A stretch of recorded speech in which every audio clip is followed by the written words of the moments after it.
بسم اللہ الرحمن الرحیم. In the name of Allah, the Beneficent, the تمام قسم کی تعریفیں، حمد و ثنا، کبریائی و بڑائی، بزرگی اور برتری، عظمت اور جلالت، شان اور تکبر کے لائق اللہ ملک العلام ذوالجلال والاکرام کی ذات ببرکت ہے، اور بے انتہا بے شمار لاتعداد انگنت درود و سلام ہو آقائے نامدار ختم الرسل پیکر حسن و جمال فاطمہ الزہرا رضی اللہ تعالی عنہا کے بابا حسنین کے نانا، میرے اور آپ کے رہبر اور رہنما جناب محمد الرسول اللہ صلی اللہ علیہ وآلہ وسلم کی ذات مقدسہ پر، اور اللہ تعالیٰ کی بے پناہ رحمتیں اور برکتیں ہوں صحابہ کرام پر، تابعین اعظام پر، تبع تابعین کرام، محدثین کرام اور علماء کرام پر۔ حضرات سامعین، حیا ایک ایسا اخلاقی وصف ہے کہ جس کا معنی اور مفہوم یوں ہے کہ ہر اس چیز کو چھوڑ دینا، ہر اس عمل کو ترک کر دینا جو معیوب ہو، جو عیب والی ہو، اور جو انسان کو معیوب بناتی ہو، ہر اس عمل سے اپنے آپ کو بچا لینا، یہ حیا کہلاتا ہے۔ اور نبی کریم صلی اللہ علیہ وسلم کا ارشاد گرامی ہے کہ ان لکل دین خلقا،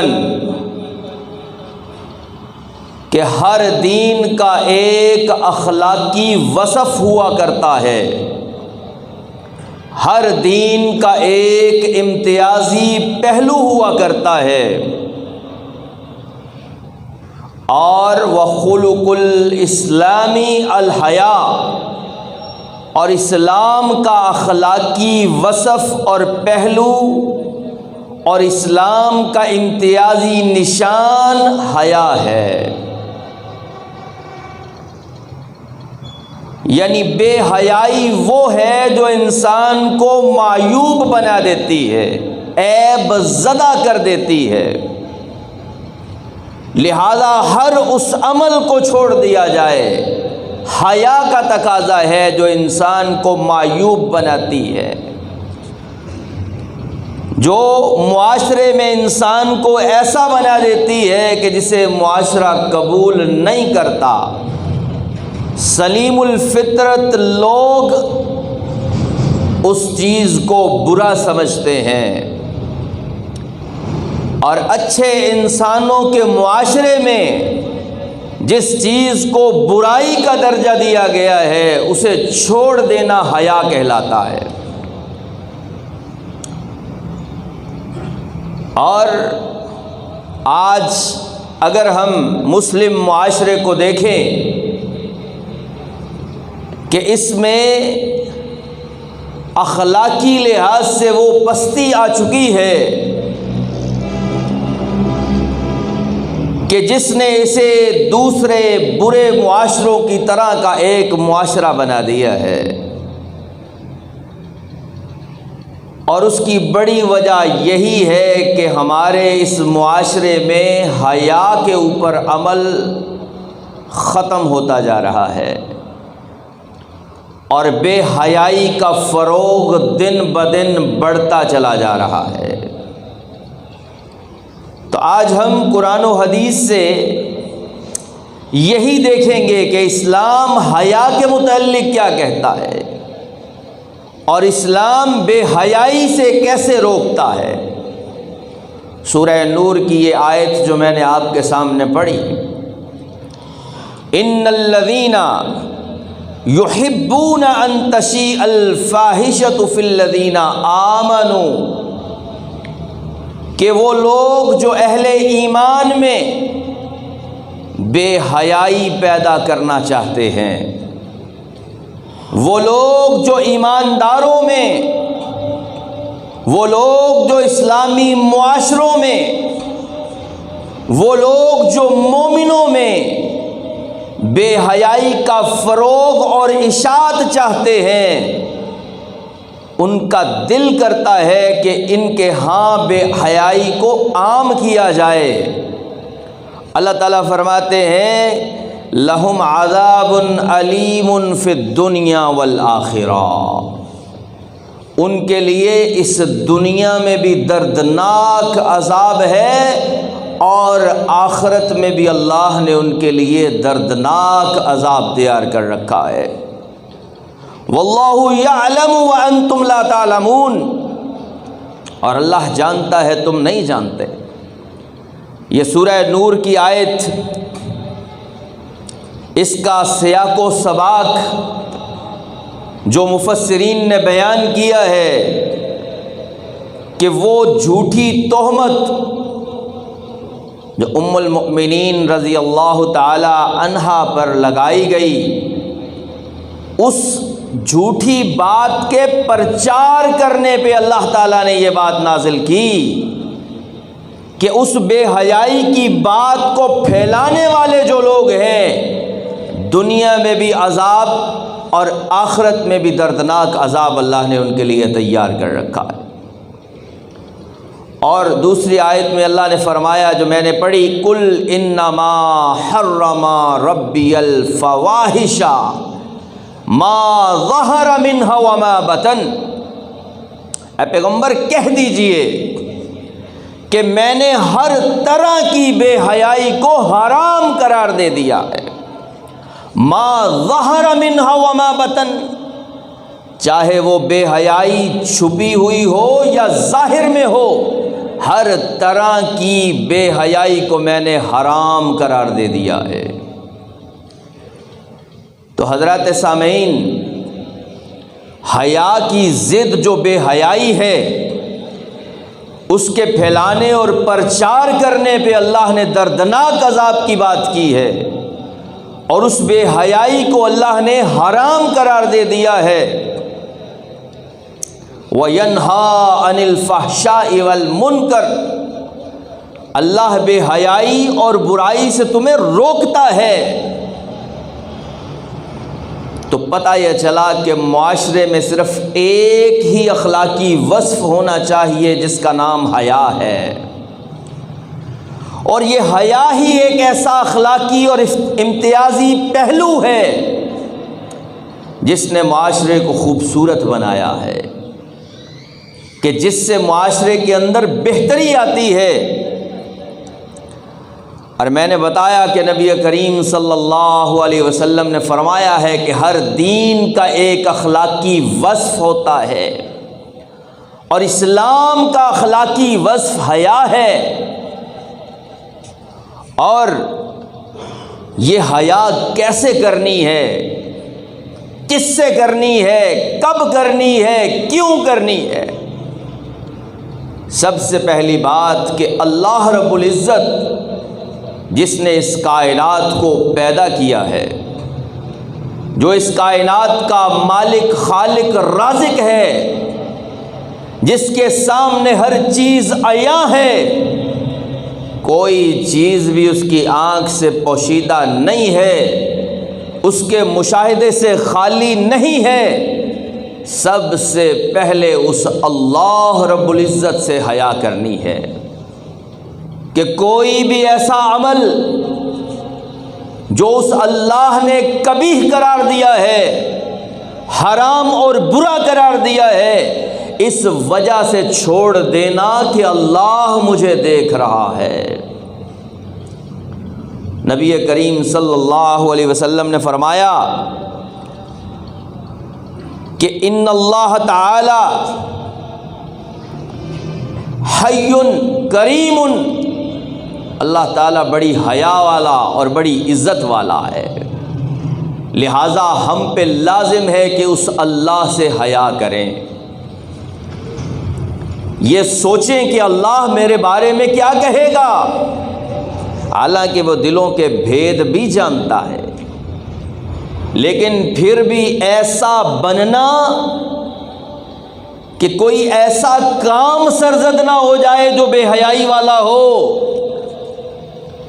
کیونکہ اللہ تعالی خود بہت حیا والا ہے، اور فرمایا کہ جو بندہ شریعت اور اطاعت کے اندر رہتے ہوئے اللہ کی حیا کو مد نظر رکھتا ہے، اور جب کبھی اس انسان سے بندگی کی وجہ سے، انسانیت کی وجہ سے کوئی گناہ سرزد ہو جاتا ہے تو وہ اللہ رب العزت انسان کی بھی حیا کرتا ہے۔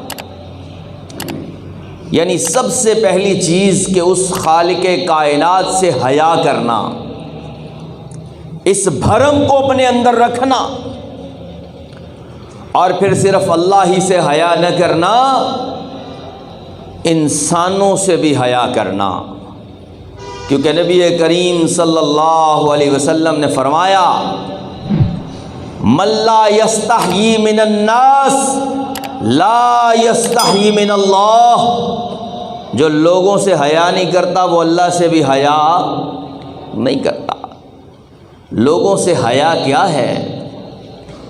ایک معاشرتی دباؤ، ایک سوشل پریشر جو انسان کو برائی سے روکتا ہے، یہ بھرم انسان کے لیے قائم رہنا چاہیے کہ فلاں شخص مجھے برائی کرتے ہوئے دیکھ نہ لے، اس حیا اور شرم سے برائی کی وجہ سے رک جانا۔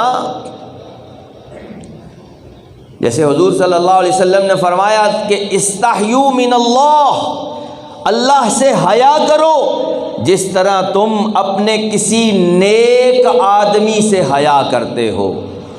یہ سب سے نچلا درجہ بتایا ہے، ورنہ تو ہر معاملے میں اللہ سے حیا کرنی ہے، لیکن جیسے کسی نیک آدمی سے انسان حیا کرتا ہے۔ اور آج کے معاشرے کو دیکھیں تو وہی حیا ختم کرنے کی کوشش کی جا رہی ہے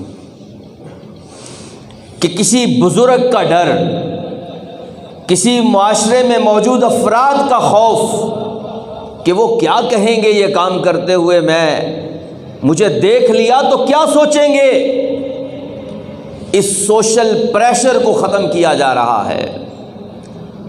اور یورپ میں بے حیائی اچانک سے نہیں آ گئی کہ آرڈر جاری کیا اور سب لوگ بے حیا ہو گئے، سٹیپ بائی سٹیپ، آہستہ آہستہ ان لوگوں کے اندر بے حیائی کو پیدا کیا گیا، اور ایک بڑا سبب یہی تھا کہ سوشل پریشر یعنی معاشرتی دباؤ کو بالکل ختم کر دیا جائے۔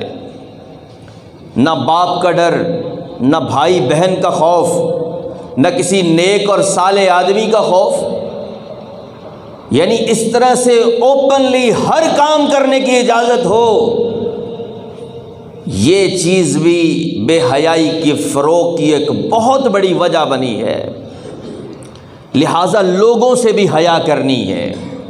بعض لوگ یہ دعویٰ کرتے ہیں نہیں جی لوگوں سے کیا ڈرنا، ڈرنا نہیں، ڈرنا صرف اللہ سے ہے، لیکن ایک لوگوں کا حیا انسان کو نیکی کی طرف لے کے آتا ہے، بے حیائی سے روکتا ہے، حیادار بناتا ہے۔ پہلے بزرگ حضرات جانتے ہیں کہ معاشرے میں یہ چیز موجود تھی جو آہستہ آہستہ ختم ہوتی جا رہی ہے۔ آج نوجوانوں کو کسی کی کوئی پرواہ نہیں کہ فلاں بزرگ مجھے دیکھ رہا ہے، میں یہ حرکت نہ کروں، میں ایسا عمل نہ کروں، معاشرے سے یہ بات ختم ہوتی جا رہی ہے، اور یہی بے حیائی کی طرف لے کے جانے والی چیز ہے۔ گویا یہ معاشرتی دباؤ برقرار رہنا چاہیے، ایک خوف ذہنوں میں ہو، ایک حیا ذہنوں میں ہو کہ فلاں آدمی مجھے دیکھ رہا ہے، انشاءاللہ یہ چیز بھی انسان کو باحیا بناتی ہے اور بے حیائی سے روکتی ہے۔ اور پھر اس کے ساتھ ساتھ حیا ایک ایسا عمل ہے جو خیر ہی خیر سے بھرا ہوا ہے۔ بعض چیزیں ہیں نا جس کے اندر تھوڑی خیر، پھر اس سے زیادہ خیر، پھر اس سے زیادہ۔ حیا کا کوئی کام بھی ایسا نہیں ہے جو خیر اور بھلائی سے خالی ہو۔ یعنی حیا ہی وہ وصف ہے جو انسان کو بااخلاق بناتی ہے۔ امام ابن قیم رحمہ اللہ فرماتے ہیں اس بارے میں کہ اسلام کے جو اخلاقی اوصاف ہیں ان میں سب سے بہترین وصف جو انسان کو جانوروں سے بھی ممتاز کرتی ہے وہ حیا ہے۔ بہت ساری کامن چیزیں، مشترک چیزیں آپ دیکھیں گے انسانوں اور جانوروں میں، لیکن جب حیا کی بات آتی ہے تو جانوروں میں حیا نہیں ہے، انسانوں میں اللہ نے حیا رکھی ہے۔ اور اسی حیا کی وجہ سے انسان وعدے کا پاسدار ہوتا ہے، امانت کا دائی ہوتا ہے، سچائی کا دامن تھامتا ہے۔ اور اگر حیا ختم ہو جائے تو پھر کیا ہوتا ہے؟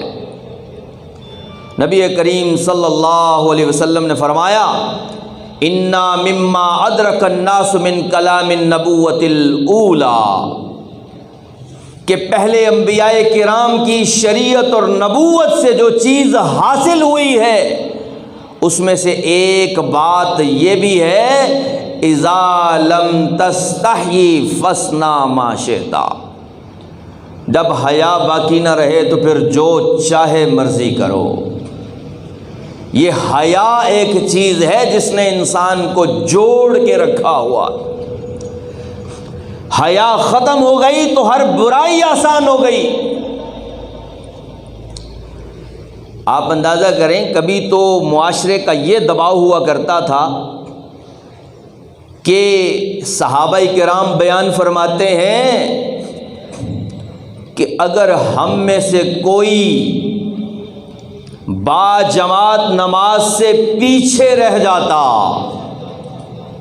تو ہم ڈرا کرتے تھے اس بات سے کہ لوگ یہ نہ کہیں کہ منافق ہو گیا۔ اتنا ڈر اور حیا اور خوف تھی، یعنی لوگ یہ نہ سمجھنے لگ جائیں۔ بزرگوں سے بھی ہم اس طرح ڈرتے تھے کہ کوئی نماز رہ گئی تو بزرگوں کی نظر میں کیا عزت اور احترام باقی رہ جائے گا۔ اسی لیے فرمایا کہ جب حیا نہیں، فاصنع ما شئت، جو پھر دل میں آئے کرو۔ اب جانور اور انسان میں کیا امتیاز اور فرق ہے؟ یہی تو امتیاز اور فرق ہے کہ جانور رستے سے گزرتے ہوئے کبھی یہ سوچتا نہیں ہے کہ یہ کھیت میرے مالک کا ہے یا یہ کھیت میرے مالک کا نہیں ہے، میں نے اس سے چرنا ہے یا نہیں چرنا۔ اور یہ میرے ساتھ چلنے والی جو دوسری مخلوق ہے اس سے میرا رشتہ اور تعلق کیا ہے؟ جانوروں کے ہاں یہ کوئی امتیاز اور وصف نہیں ہے۔ اور ڈاکٹر اسرار صاحب رحمہ اللہ وہ اپنی ایک تقریر میں یہی بات کہتے ہیں کہ یہودیوں کا سب سے بڑا ٹارگٹ یہی ہے کہ دنیا کے اندر بے حیائی پیدا کر کے انہیں حیوان بنا دیا جائے۔ یعنی جس طرح حیوانوں کے ہاں کوئی امتیازی سلوک نہیں ہے، اسی طرح ان انسانوں کو بھی حیوان بنا دیا جائے، کیونکہ وہ صرف انسان اپنے آپ کو سمجھتے ہیں اور باقی تمام مخلوقات کو اور خصوصاً انسانوں کو سمجھتے ہیں کہ یہ انسان نما جانور ہیں، لہذا انہیں ان جانوروں کی طرح بنایا جائے۔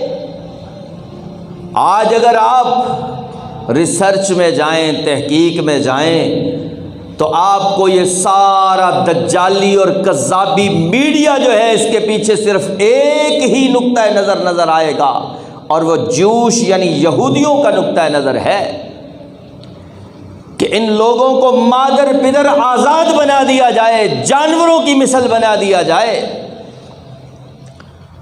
تو ہمارے پیغمبر جناب محمد الرسول اللہ صلی اللہ علیہ وسلم نے یہی فرمایا تھا، اذا لم تستحی فاصنع ما شئت، ایک حیا ہے جس نے تمہیں باندھ کے رکھا ہوا ہے، اگر یہ نہ رہی تو پھر جو چاہے کرتے پھرو۔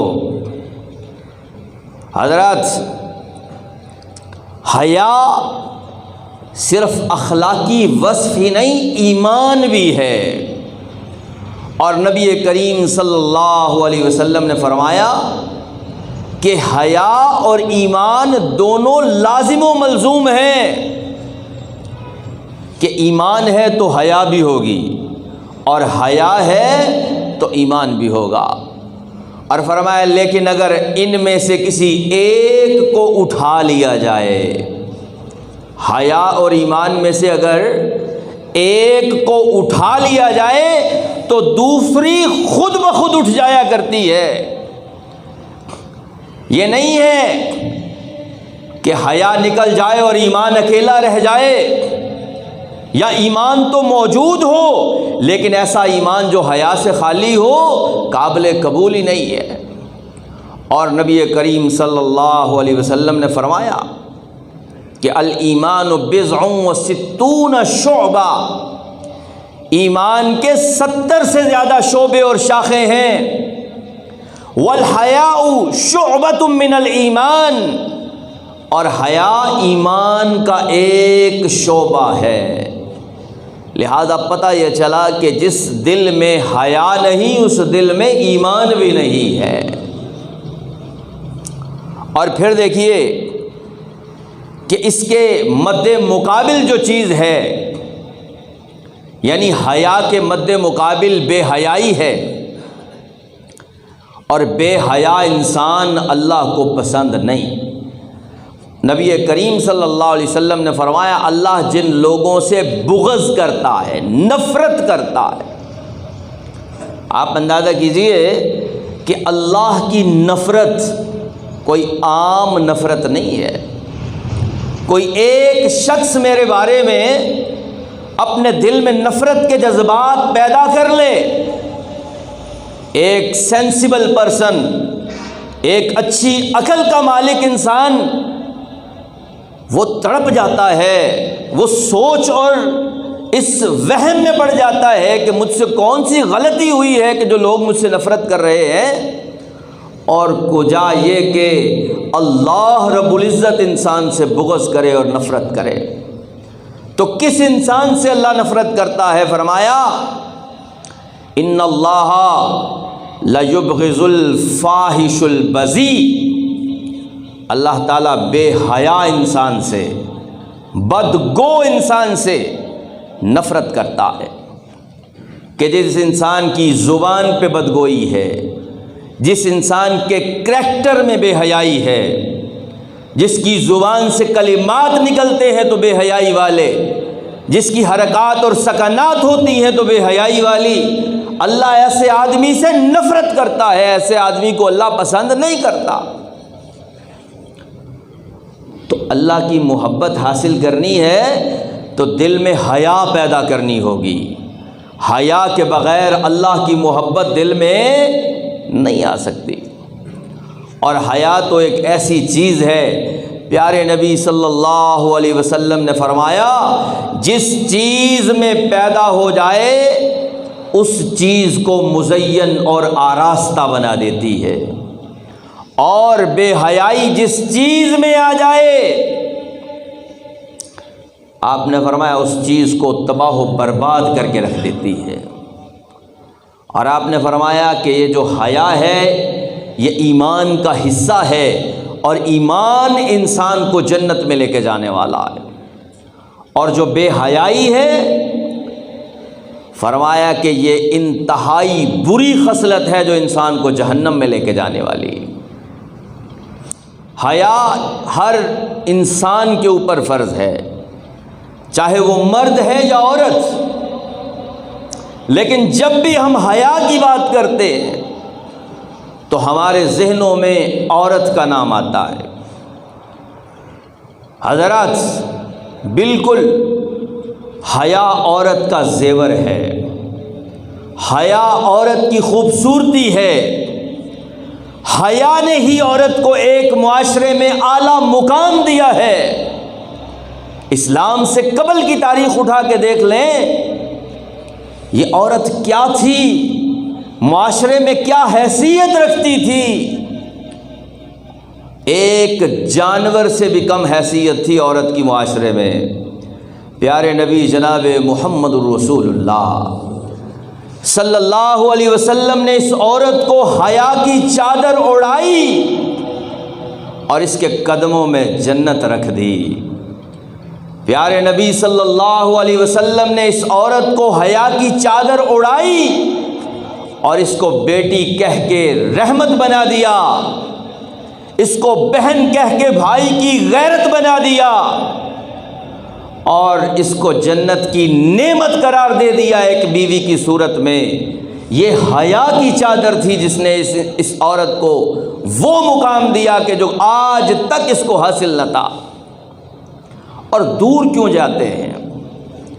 زمانہ جاہلیت کی بات کیوں کرتے ہیں؟ آج کے دور کی بات کر لی جائے، اس 21ویں صدی کی بات کر لی جائے تو آج بھی اگر عورت کو عزت ہے تو حیا کے پردے میں رہتے ہوئے ہے، ورنہ عورت ایک پروڈکٹ سے زیادہ کوئی چیز نہیں۔ مغرب نے، یورپ نے اس عورت کو سمجھا دیا کہ تم ایک مادی چیز ہو، فقط اور کچھ بھی نہیں ہو، جو ہمارا سورس آف انکم ہو، ہماری کمائی کا ذریعہ ہو، اس سے علاوہ کچھ بھی نہیں۔ وہاں کی عورت نے حیا اور شرم کی چادر کو اتارا تو نہ وہ ماں رہی، نہ بیٹی، نہ بہن، نہ بیوی۔ آپ دیکھ لیں، حالات اور واقعات آپ کے سامنے۔ تو اسلام عورت کو حیا کی چادر میں رہتے ہوئے یہ حکم دیتا ہے وَقَرْنَ فِي بُيُوتِكُنَّ وَلَا تَبَرَّجْنَ تَبَرُّجَ الْجَاهِلِيَّةِ الْأُولَى، کہ اپنے گھروں میں ٹھہری رہو شہزادیوں کی طرح، اپنے گھروں میں قرار کرو، عزت اور ناموس کی چادر کی حفاظت کرتے ہوئے۔ اور ہاں، اگر تمہیں گھر سے مجبوراً نکلنا بھی پڑے، وَلَا تَبَرَّجْنَا تَبَرُّجَ الْجَاهِلِيَّةِ الْأُولَى، پہلی جاہلیت کا سا اظہار زینت کر کے باہر نہ نکلو، کیونکہ تم ایک قیمتی سرمایہ ہو اللہ کی طرف سے جسے ضائع نہیں ہونا چاہیے۔ وَأَقِمْنَا الصَّلَاةَ وَآتِينَا الزَّكَاةَ، اور نمازیں پڑھو، زکوٰۃ ادا کرو، وَأَطِعْنَا اللَّهَ وَرَسُولَهُ، اللہ اور اس کے رسول کی اطاعت کرو۔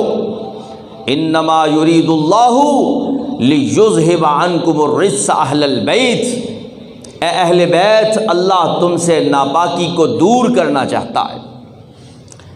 آپ دیکھیے اللہ نے مخاطب کنہیں کیا؟ پاک باز عورتوں کو اللہ نے مخاطب کیا، یعنی ان کو حکم دیا، اور اس حکم سے مراد تمام عورتیں ہیں۔ کچھ لوگ یہ بھی کہتے ہیں نہیں، یہ اس وقت تک کے لیے حکم تھا، آج کے لیے تو نہیں۔ حضرات، وہ پاک باز عورتیں تھیں، اور جس معاشرے میں نکلتی تھی وہ معاشرہ بھی پاک باز تھا، لیکن وہاں پہ بھی حکم دیا ہے۔ لیکن آج اس ترقی کی آڑ میں اور اس آزادی کی دوڑ میں عورت کو بھی اسی طرح دوڑایا جا رہا ہے جس طرح سے مرد محنت اور مشقت کرتا ہے، اور اس حیا اور بے حیا اس کو معاشرے سے بالکل ہی نکالا جا رہا ہے۔ تو پھر یاد رکھیے کہ وہی حال ہوگا جو آج مغرب کا حال ہے۔ کہ جو پستی اور جو اخلاقی ذلت ان لوگوں کے مقدر میں آئی ہے وہی اس قوم کے مقدر میں آنے والی ہے۔ تو یہ نہ سمجھیں کہ ہم مادی ترقی کر جائیں گے، لیکن تمہارے بھی معاشرے میں خودکشی کرنے والوں کی تعداد بڑھتی چلی جائے گی، نفسیاتی مریضوں کے ڈھیر لگ جائیں گے۔ اور پیارے نبی جناب محمد الرسول اللہ صلی اللہ علیہ وسلم نے فرمایا کہ جس قوم میں بے حیائی آ جائے پھر اللہ رب العزت کی طرف سے اس قوم میں عذاب آیا کرتے ہیں، اس قوم میں بہت جلدی موتیں ہوا کرتی ہیں۔ اس لیے حضرات سامعین، حیا کو اپنانا ہے، اور اس حیا کو اپناتے ہوئے رب العالمین قرآن میں کہتا ہے وَقُلْ لِلْمُؤْمِنِينَ يَغُضُّوا مِنْ أَبْصَارِهِمْ وَيَحْفَظُوا فُرُوجَهُمْ ذَلِكَ أَزْكَىٰ لَهُمْ، کہ مومنوں سے کہہ دیجئے کہ اپنی نگاہیں نیچی رکھا کریں اور اپنی شرمگاہوں کی حفاظت کیا کریں۔ ذَلِكَ أَزْكَىٰ لَهُمْ، یہ ان کے لیے پاکیزگی والی بات ہے۔ اور یہ حکم صرف مردوں کو نہیں دیا، وَقُلْ لِلْمُؤْمِنَاتِ يَغْضُضْنَ مِنْ أَبْصَارِهِنَّ وَيَحْفَظْنَ فُرُوجَهُنَّ، مومن عورتوں سے بھی کہیے کہ وہ بھی اپنی نگاہوں کو نیچا رکھیں اور شرمگاہوں کی حفاظت کریں۔ حضرات سامعین، آج کی یہ بڑھتی ہوئی بے حیائی کہ جس نے اخلاقیات کا جنازہ نکال دیا ہے، اور مرد و زن کا یہ اختلاط کہ جسے ہم کبھی اور برا سمجھتے ہی نہیں، کہ جس کے متعلق ہمارے پیارے نبی جناب محمد الرسول اللہ صلی اللہ علیہ وسلم نے واضح احکامات فرمائے۔ ایک دفعہ حضور صلی اللہ علیہ وسلم نے دیکھا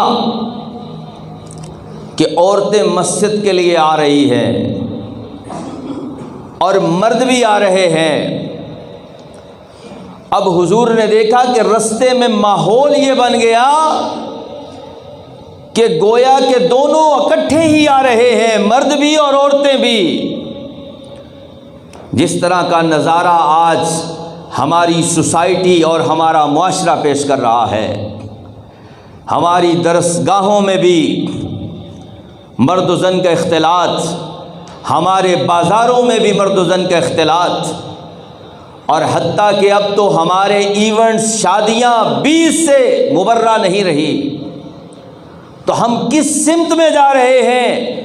نبی کائنات صلی اللہ علیہ وسلم کا چہرہ غصے سے سرخ ہو گیا یہ عالم دیکھ کے۔ وہ اللہ کی نیک بندیاں حالانکہ نماز کے لیے آئی تھی، کوئی شاپنگ کے لیے نہیں، کوئی اعلیٰ تعلیم کے مقصد کے حصول کے لیے نہیں۔ آج ہم خود آزاد کرتے ہیں۔ حضرات، مرد کا بہت زیادہ قصور ہے اس معاشرے میں کہ وہ اس حیا کی چادر لینے والی کو بازار کی زینت بنانا چاہتا ہے۔ اور میں آج اپنی ماؤں سے، بہنوں سے، بیٹیوں سے یہ گزارش کرتا ہوں کہ خدا را اپنی اہمیت کو پہچانیے۔ آپ وہ ہیں کہ جنہوں نے پورے معاشرے بدل دیے، ایسے سپوت معاشرے کو دیے جنہوں نے کایا پلٹ دی۔ آج بھی اگر اپنی عزت نفس کو روک لو، یہ دنیا کا آدھا کاروبار دھڑام سے ایک بلڈنگ کی طرح زمین بوس ہو کے رہ جائے گا۔ ہر کام اور پروڈکٹ کے اندر عورت کو شامل کیا گیا ہے، یعنی اس کو ایک بزنس ٹول کے طور پہ استعمال کیا جاتا ہے۔ انکار کر دے، اپنی حیثیت کو برقرار رکھ لے، رازق تو اللہ کی ذات ہے، اور اس اللہ کے رازق پہ یقین نہیں کہ جو جانوروں کو بھی رزق دیتا ہے، کیڑوں کو پتھروں کے اندر بھی رزق دیتا ہے، تمہیں گھر کی چار دیواری میں بھی وہی رزق دینے والا ہے۔ منع کر دو کہ آج کے بعد ہم اس کام کے لیے تیار نہیں ہیں۔ ہم دیکھتے ہیں یہ دجالی اور کذابی میڈیا بھی کیسے چل سکتا ہے۔ نبی کریم صلی اللہ علیہ وسلم غصے میں آ گئے اور فرمایا کیا ہے یہ مرد و زن کا اختلاط؟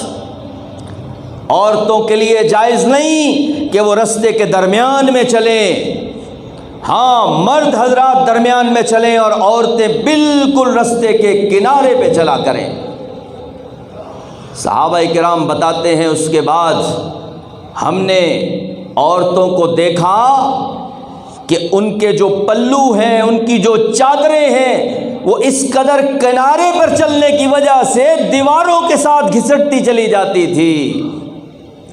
اللہ کے نبی صلی اللہ علیہ وسلم کے دور میں عورتیں نماز پڑھنے کے لیے مسجد میں بھی آیا کرتی تھی، لیکن اتنی بڑی بڑی چادریں کہ زمین سے گھسٹتی ہوئی چلی آ رہی ہیں۔ مسئلہ بھی پوچھا صحابیات نے حضور سے، اللہ کے نبی رستے میں کبھی گندگی ہوتی ہے تو حضور نے یہ نہیں فرمایا کہ چادریں اوپر اٹھا لیا کرو، بلکہ کہا کہ اس گندگی کے بعد جو پاکی کا علاقہ آتا ہے اس کی وجہ سے تمہاری چادریں صاف ہو جاتی ہیں۔ اور صحابیات پردے کے حکم کو نازل ہونے کے بعد بغیر پردے کے گھر سے باہر نہیں نکلا کرتی تھی، بغیر محرم کے گھر سے باہر نہیں نکلا کرتی تھی، حتیٰ کہ گھر کی چادر لے کے جاتی یا کسی سے ادھار چادر مانگ کے جاتی، لیکن بغیر پردے کے گھر سے باہر نہیں نکلتی تھی۔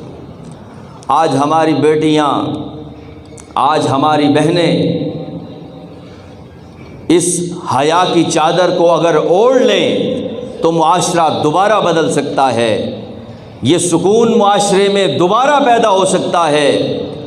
اللہ رب العزت سے دعا ہے کہ اللہ تبارک و تعالی ہمیں عمل کی توفیق